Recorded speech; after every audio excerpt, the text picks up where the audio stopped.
Today we are headed to Healesville Sanctuary. In the heart of the Yara Valley, Healesville Sanctuary is known as the best place to see Australia's wildlife in their natural habitat. Set on 70 acres of bushland haven, it is home to such animals as koalas, kangaroos, wombats, emus, dingoes, birds of prey and platypus. Tickets are from $29 for kids up to 15 and $58 for adults, and is open daily from 9 a.m. to 5 p.m. So join us on another wondrous adventure.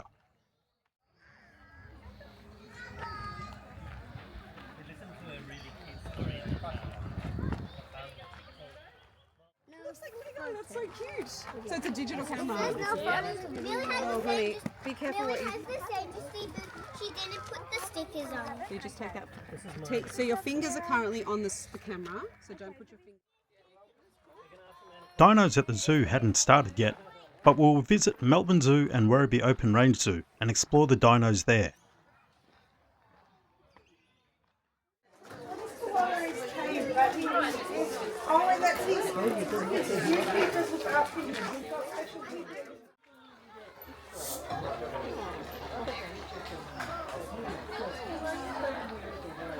Little buddy.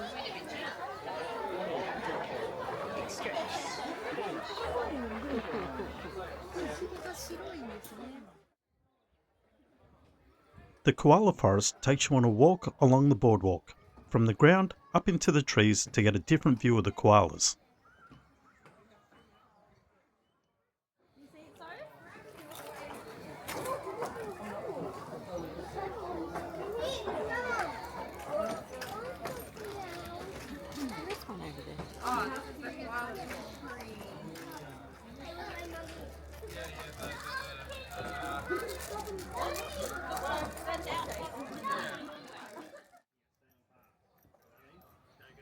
Now leading into kangaroo country is where you will find the kangaroos, wallabies, tree kangaroos and echidna.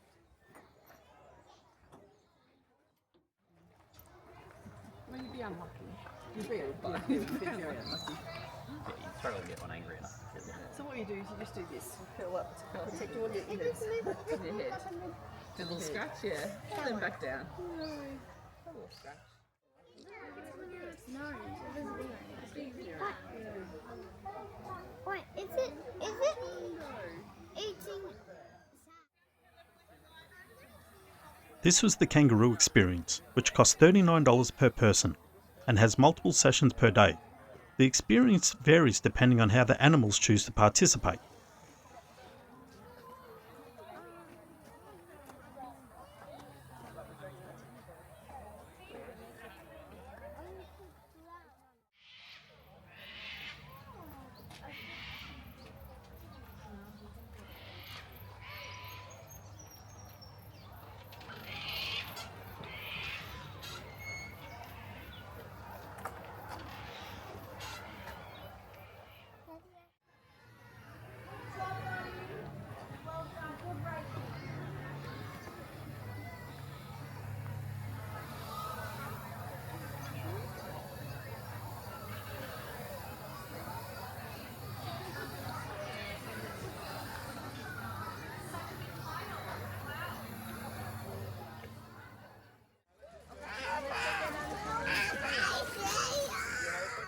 This is the Harvest Cafe, which is open from 9:30 a.m. to 3 p.m. on weekdays and 4 p.m. on weekends.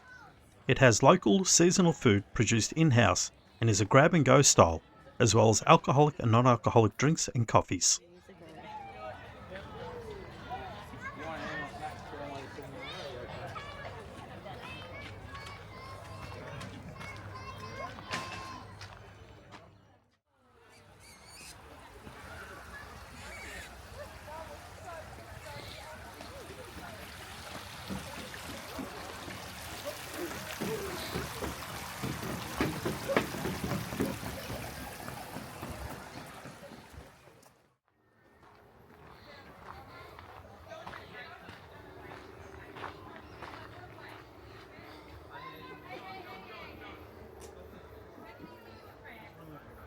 The greatest hunters of the Australian size and known as raptors or birds of prey. You might know them as eagles, falcons, hawks and owls. Raptors all have common features: a hooked beak, strong feet with sharp talons, keen eyesight, and a carnivorous diet.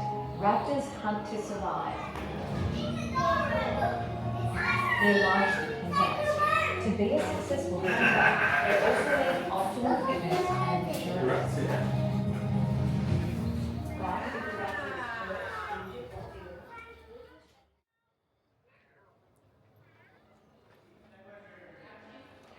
The Wildlife Health Centre is a clinic that assists injured, sick and orphaned wildlife. From road accidents through to bushfires, the staff provide life-saving care and treatment for our wildlife.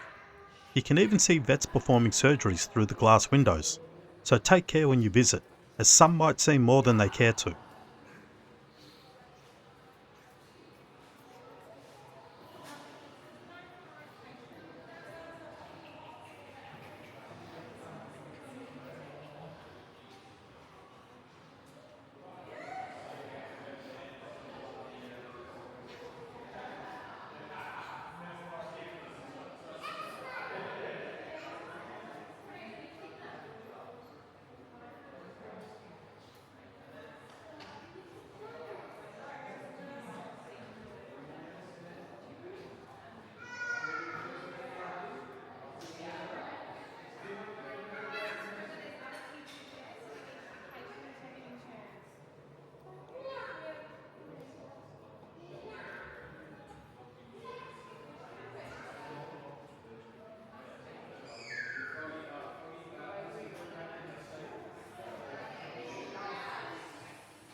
These misters are a great way to cool off on a hot day, or just to trick someone who isn't aware.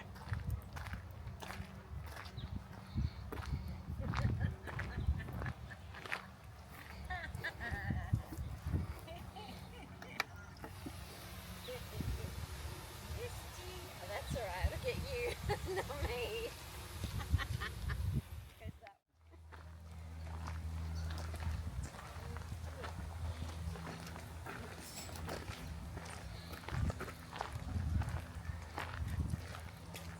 Favorite, the corroboree frog. Hi, buddy. You're so cute.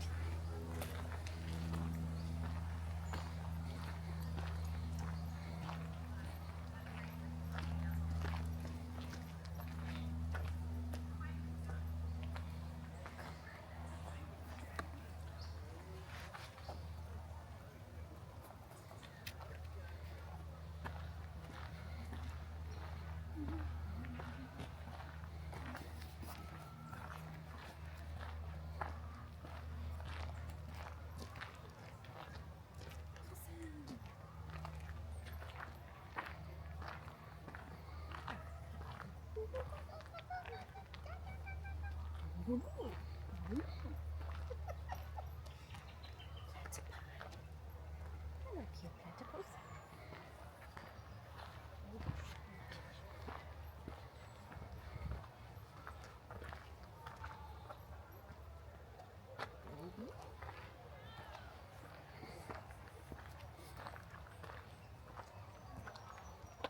Yippee, the bush kangaroo.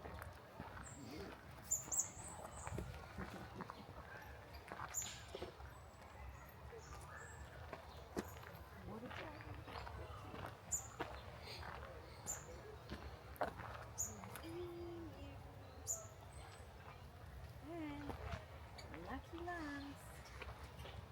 The lyrebird. What's that lyrebird falls?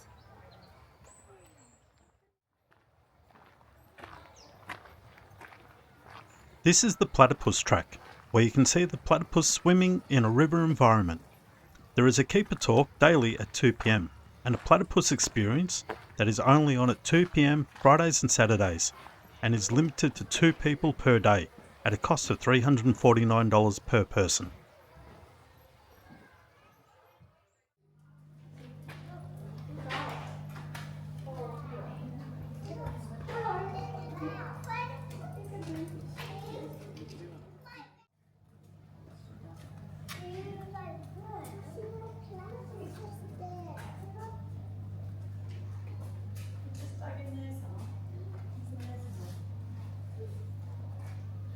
Oh, he's over here.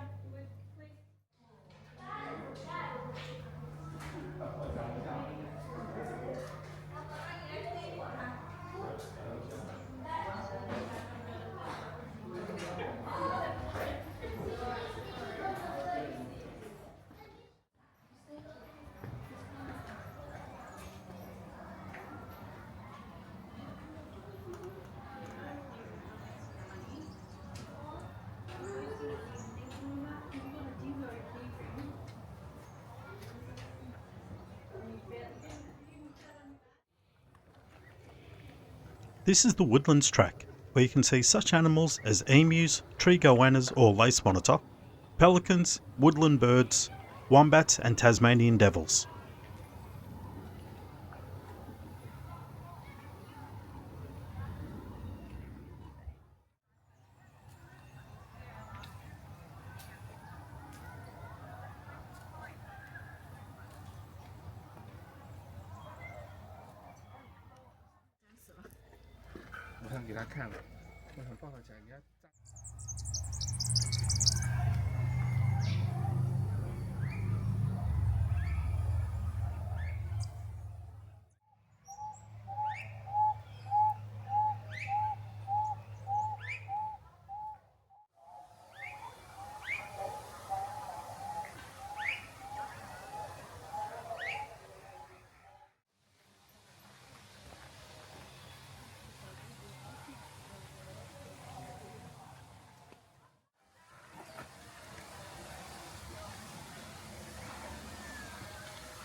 Animals of the Night is where you can see some of the nocturnal wildlife, like the mountain pygmy possum.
Yeah, he's in a birdhouse.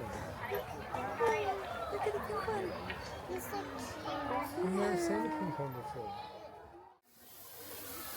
Parrot. Can you say parrot? Yeah, rain. It's raining, isn't it? Yeah.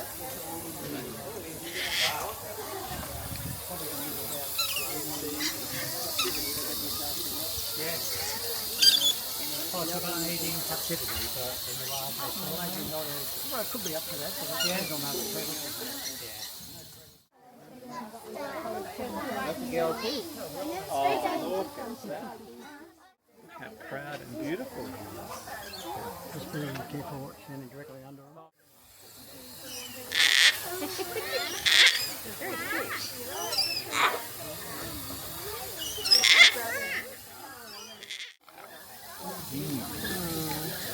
That's a sweetheart.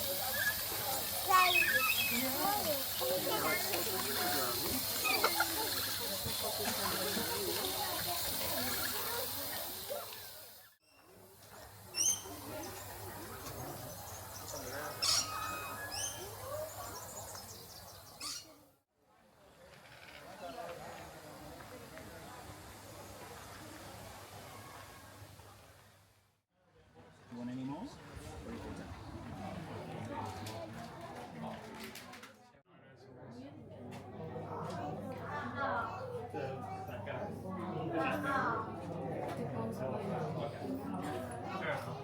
This guy's so chill now. This one. Really struggled there with that rock. Yeah, it defeated him. What is the point?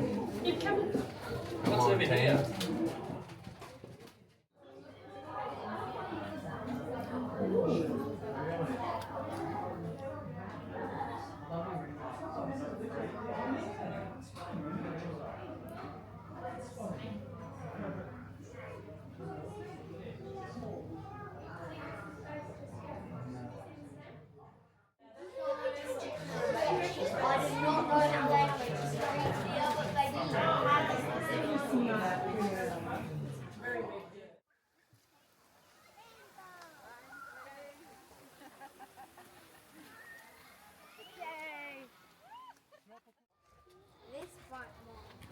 That's for me.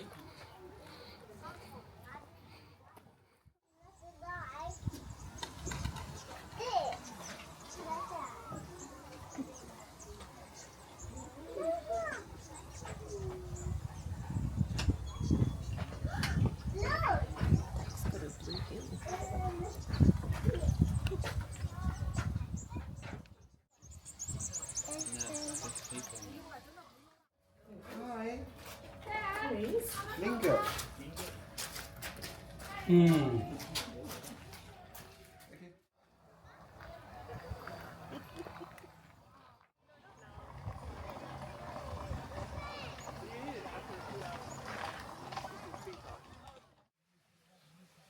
Could you guys stand up, please? Because for some odd reason, he likes to go and say hi to people who are sitting down. Enjoy Spirit to the Sky, a show dedicated to learning about some of the birds' behaviours in the wild. It is on at 12 p.m. and 3 p.m. daily. Spirits of the Sky here at Healesville Sanctuary. The birds are going to be meeting today will be flying over the traditional lands of the Wurundjeri people. We'd like to acknowledge the Wurundjeri. They've had a connection to this land which goes back for tens of thousands of years. G'day, my name's Jessica.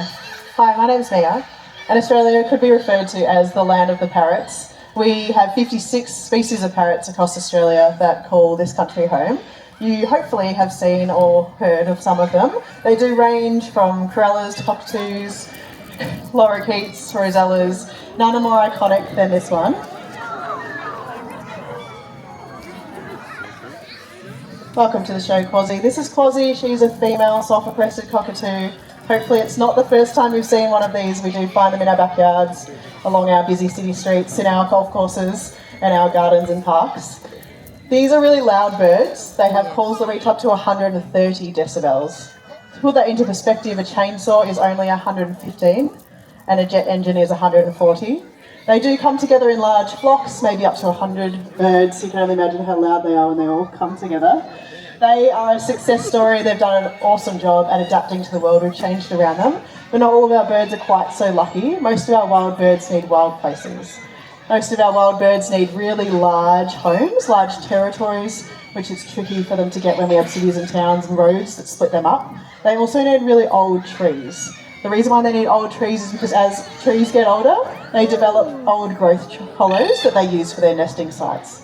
This is Karak, she's a female red-tailed black cockatoo.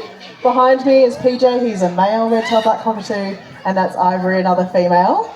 And for a bird of this size, it takes 150 to 200 years to old growth hollows become the size that they need for their nesting sites. And as you can imagine, it only takes a really short time for us to cut those trees down, so we should try and keep them for as long as we can if we can. This bird is sexually dimorphic. What that means is that the males and females look different from each other. PJ on the stag behind me is a solid black colour. All of his feathers are black except for one red band across his tail. You might see that as he flies off home. The females do have little yellow flecks, however, on their head and on their shoulders, and then their tail has these really beautiful sunset bands. Hopefully Crack will show you as he heads up to that stag there. So they do look a little different. If you are having an eye out for them, have a look and see if you can tell the difference for yourself. Parrots have a plant-based diet. Today we're also going to have a look at some birds of prey, but that's a really broad category, so any bird that eats other animals is a bird of prey. So that includes pelicans and penguins. We're going to focus on a specialised group called raptors. They all catch their food with their feet, so they've all got really strong feet and sharp talons. And we're going to start off the raptors today with a species that is really small and really fast. So if anyone has their camera out for this one, good luck. We're going to meet the smallest species of raptor in Australia. This is the Australian kestrel. Her name is Rusty. She is fully grown. She only weighs about 130 grams. And she belongs to the falcon family. They've got blade-shaped wings, really good turning and cornering abilities. Nice catch there from Rusty. How good was that, yeah? She gets a round of applause, I think, for that. These are really active hunters, so they can change direction in midair really easily. Like you just saw, they can catch insects right out of the air like that. They also hunt tiny little birds and mice and little skinks. And that active hunting style takes a lot of energy. So they're kind of like the sports cars of the bird world. They move really fast, they burn a lot of fuel, and in between those active hunts, you'll see them resting. So that's known as perch and search. They go to a nice high vantage point, a nice tall tree, and let their eyesight do all of the work for them, and then they can dive down on their prey when they need it. But they're also able to hover, and we saw a glimpse of that hovering behaviour before. It's a tricky manoeuvre. They need to get pretty high. Beautiful, Rusty. Oh no, behind you. So they aim to keep their head almost completely stationary during a hover, and then their wings are doing all of the work. It's kind of like treading water in midair. And you can use it to identify this species out there in the wild, because there's not very many raptors that do hover. So the black-shouldered kite is the other one in this area, but they look quite different. They're almost completely white in colour. And if you see one with this beautiful reddish-brown coloration, you might have been lucky enough to see one of these out there in the wild. She's done such a great job out here today. That was Rusty, the Australian kestrel. Well done, my friend. And they are a local species, so keep your eye out around the Yara Valley. Maybe as you're heading home, you'll sometimes see them hovering over the grape vineyards or around paddocks, because wherever there's mice and nice open areas, that's a favourite hunting ground for Australian kestrels. And they might not look like much of a scary predator to you, but if you are a tiny little mouse, they are the angel of death. As you might have guessed, training is a huge part of our job with our animals. It is the two-way communication we have so that we can work with them.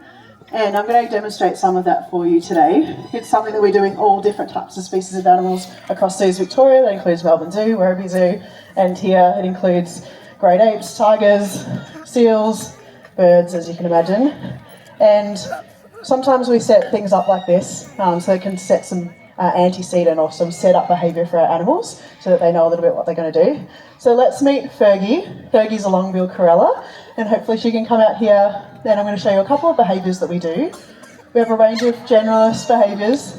This is Fergie. Thank you. So we might ask them for different types of behaviours, and usually that can help us look after their health care. That's usually most of the behaviours that we do. That might look like, can I see your wings? So we can have a look at that wing condition. We can also ask our birds to turn around.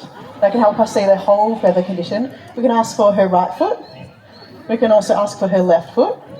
And that helps us to check how her feet are working and what they're looking like. If there's any health issues, we can see if there's wounds on there, and we can also maybe treat them and do more complex behaviours. We also have a really simple behaviour that we ask for most of our birds, and it's what we call a consent behaviour, and it looks like this. This is a step-up behaviour. It might look really simple to you. It is easy for them to do, but it is a consent behaviour. What that means is that we're asking them if they want to come to work today, and they can simply say no. And if they say no, we go away. They don't get any pay docked, they can still get their food, but it means that they're not ready. And we don't have to know why they're not ready to go to work. We simply go away. We might come back in later and ask them again, and we don't force them into doing anything until they tell us that they are ready. It's a really important part of the two-way communication we have with our birds and most of the animals we work with here at Zoos Victoria. Fergie, do you want to show us your... She's going to head off home. She's done a great job, guys. That was Fergie, the long-billed corella, showing us an example of the type of training we do with all of our animals. It's a really important part of the two-way communication that we have. Long-billed corellas have a longer upper bill. You might have noticed that from her. And they actually use that to dig in the ground, a really cool behaviour for a bird. And they are found in Victoria, so if you've seen them around, you might actually be able to watch them do that as they come down to the ground. Some birds, though, never come down to the ground. They spend all their time really high up in the forest canopy. And the next bird we're going to meet is a really good example of this. This bird actually is from Queensland. He's from the tropical forests of far north Queensland. This is Les, and he's an eclectus parrot. And as he flies around, have a look at those beautiful red colours underneath his wings. And he's got some blues on the tips, but you'll see as he lands, he is this beautiful green colour. And the green colour is what's showing on top of him as he flies around those treetops in the rainforest. And it actually perfectly matches the leaves of those rainforest leaves. Up above him might actually be birds of prey or something looking for a little feathery snack. So this is a safe colour for Les. It helps to keep him hidden away so that he stays safe. He does have to be up in those treetops though. What's up above is the food, and he will be collecting food throughout the year, and he'll go and take that down to his girlfriend. And then he'll take that down to his second girlfriend, maybe his third girlfriend, and maybe his fourth girlfriend. He does love peanuts. He's going to go home and have one right now.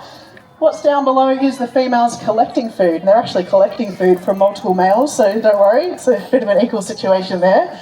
It is not actually the brightest male that gets the female, it's the one who brings her the tastiest food throughout the year. Pretty good system, I think, if you ask me. We are going to move on, though, from the colourful world of parrots into an animal that is more deliberately a very neutral colour. This animal does use the colour still to blend in, but it's to blend in so that it can hunt its prey, not to stay away from predators. It is a nocturnal bird of prey or a nighttime hunter. Here she comes now.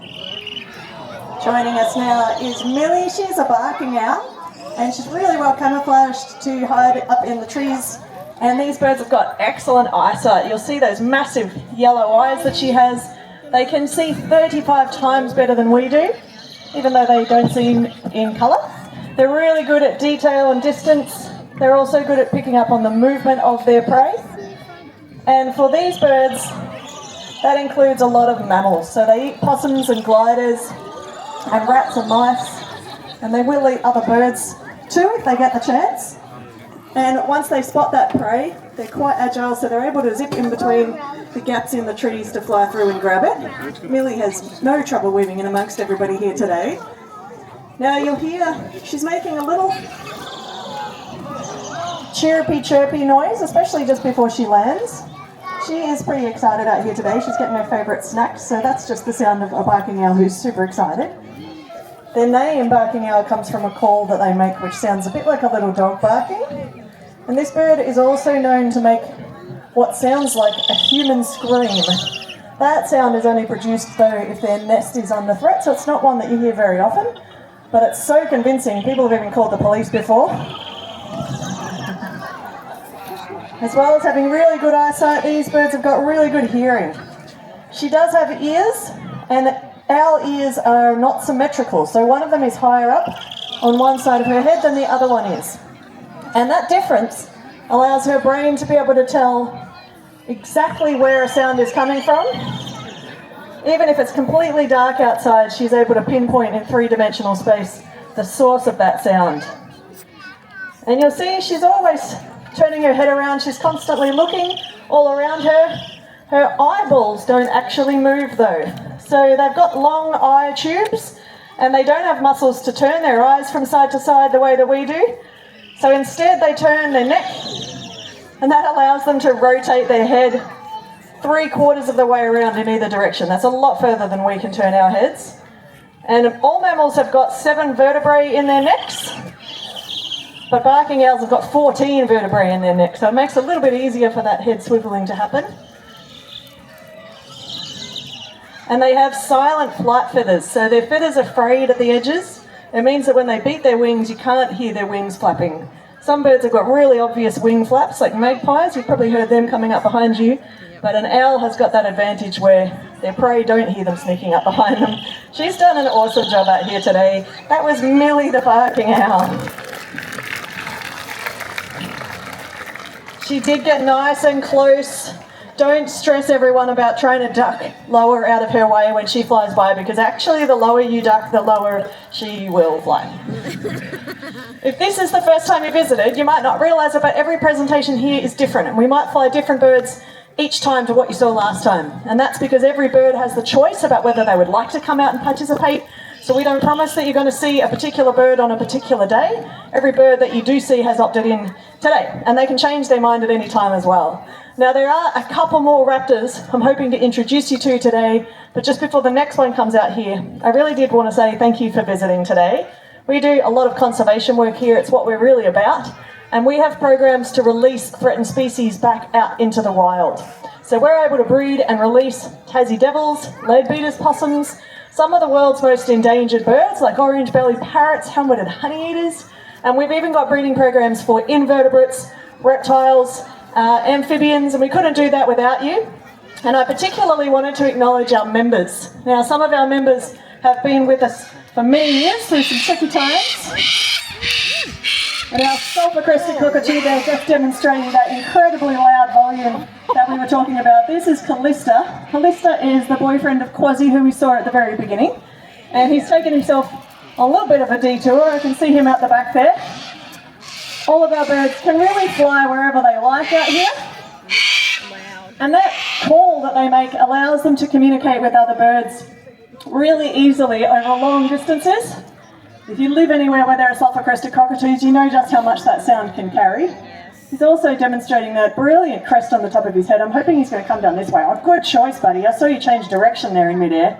Well done. So Callista, I hope, has got a little message for you today. And he just really wanted to say, thank you, buddy. Thank you for visiting. Well done, mate. We got there in the end after some pretty cool flights, I must say. Now, the next raptor that we're going to have a look at is one of the largest species of raptor in Australia, and different in the strategy to what we saw with the kestrel earlier. This is the 3rd largest raptor species in Australia. It's called a black-breasted buzzard. And the black-breasted buzzard that we're about to meet is named Beatrice, the black-breasted buzzard. So a little bit of a tongue twister. And Beatrice, the black-breasted buzzard, is a broad-winged raptor. So her wingspan can reach 1.5 metres wide. And she's got a completely different strategy to what we saw with the kestrel earlier. So kestrels are all about mid-air direction changes. Can you see me, girl? I'm over here. I think I need to prune those plants. She's having a bit of trouble. So these birds are really built for soaring and gliding. Nice. Now they're quite comfortable flying up high in the sky. They're good at covering large areas, but they're also comfortable on the ground, and that is really unusual for raptors. Ah, she spotted another wild raptor up there, so that explains that little bit of hesitation. So our birds are often the first warning signal that there's something else about, and I think that is a wedge-tailed eagle up there, nice and low. So that's a wild bird, not part of the presentation. We're lucky enough to share the skies with wild birds, but I don't think she's too fussed about that. She's just keeping an eye on it. Now these birds are really famous, black-breasted buzzards, for eating the eggs of other birds. So they can fly up into the trees and eat the eggs of all sizes of birds, right up to emu eggs. Emu eggs look like this. Now the one I have here is a replica. It's too big for her to pick up. It's got a really thick shell. So she can't break through that shell just using her beak. She needs to use a rock. So she picks up a rock in her beak and then she carries that over, if you can find the right rock, to that emu egg. Now watch what she does. She's going to line it up carefully. Miss. She's trying. She's doing her best. Hey! So she's used that rock as a tool. That then provides enough food for a black-breasted buzzard for 3 or 4 days. So that is a really worthwhile behaviour for her to do. And we didn't need to teach her how to do that. That's not a trick, that's an instinctive behaviour. All black-breasted buzzards know exactly how to break into emu eggs. The very first time they see one, they don't even learn it from their parents. I think that makes it a really, really cool behaviour to see. Now, how are my skies looking?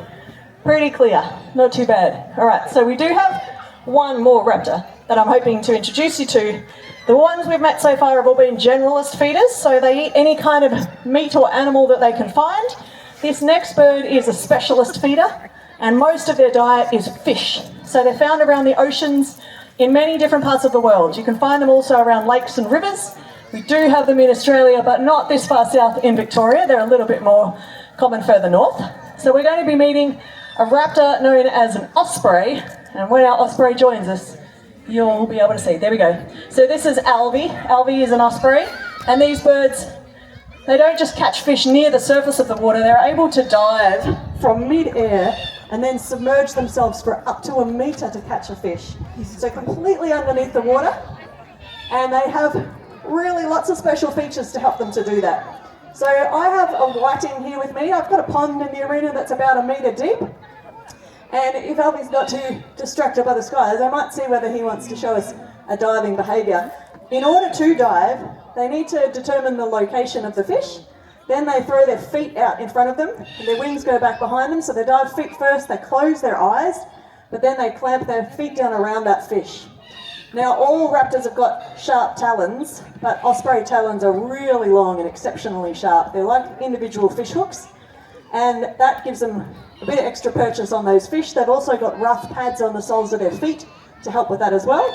And once they've closed their toes around a fish, tendons have a locking mechanism so that their toes are locked into position. They don't need to engage their muscles to hold onto that fish, and it makes it a lot easier if they've got wriggling prey. They can catch a fish up to 1 kilo in weight. That's super impressive because Alvy is only 1 kilo in weight. So this is a bird that's able to lift its own body weight, take off from the water. They don't even need a perch or a branch to do that. Now, they also build nests out of sticks and driftwood, and that same nest will get bigger and bigger year after year. In some places, they're built on top of human structures like telegraph poles that Alvy's sitting on at the moment, but those can get up to about the size of a double bed, so it's pretty impressive. Now, Alvy has had plenty of chances to see me down here by the pond with the fish, but I think all of his body language is telling me he does not feel like diving today. And that's okay. There is actually wild raptor up in the sky, so we'll give him that little bit of grace. The other option that he has is that he can fly straight back down to me at the end, and I can take him home where it's nice and safe for him. Now, Alvy is our final bird in the presentation because he has a little bit of a loose sense of time, so sometimes he comes back home really quickly, sometimes he stays out for 5 minutes or 5 hours.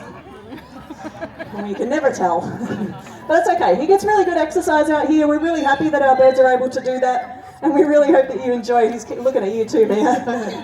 Enjoyed being able to meet Alvy and all of the other spirits of the sky today. Thank you so much for joining us. Please enjoy the rest of the day here at Healesville Sanctuary. Thank you. Thank you.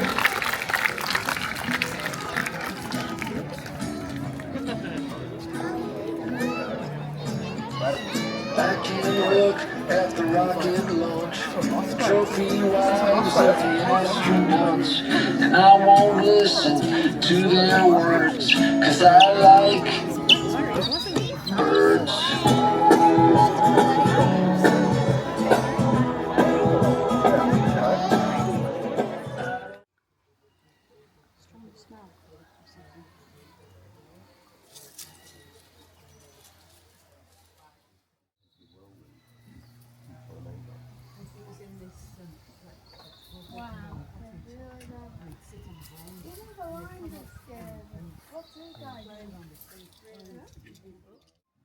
He's calling for the wombat. How did you get done? Oh, well done. Well done.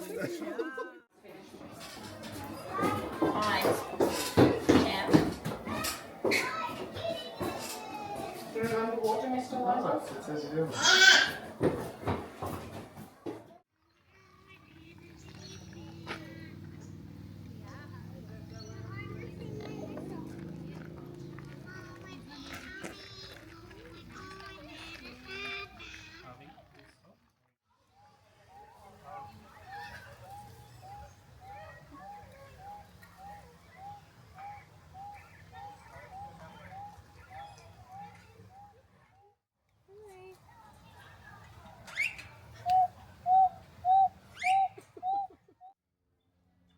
We hope you enjoyed the day at Healesville Sanctuary. Coming up, we'll explore Melbourne Zoo and Werribee Open Range Zoo to see the dinos at the zoo exhibit and some new cubs at each zoo.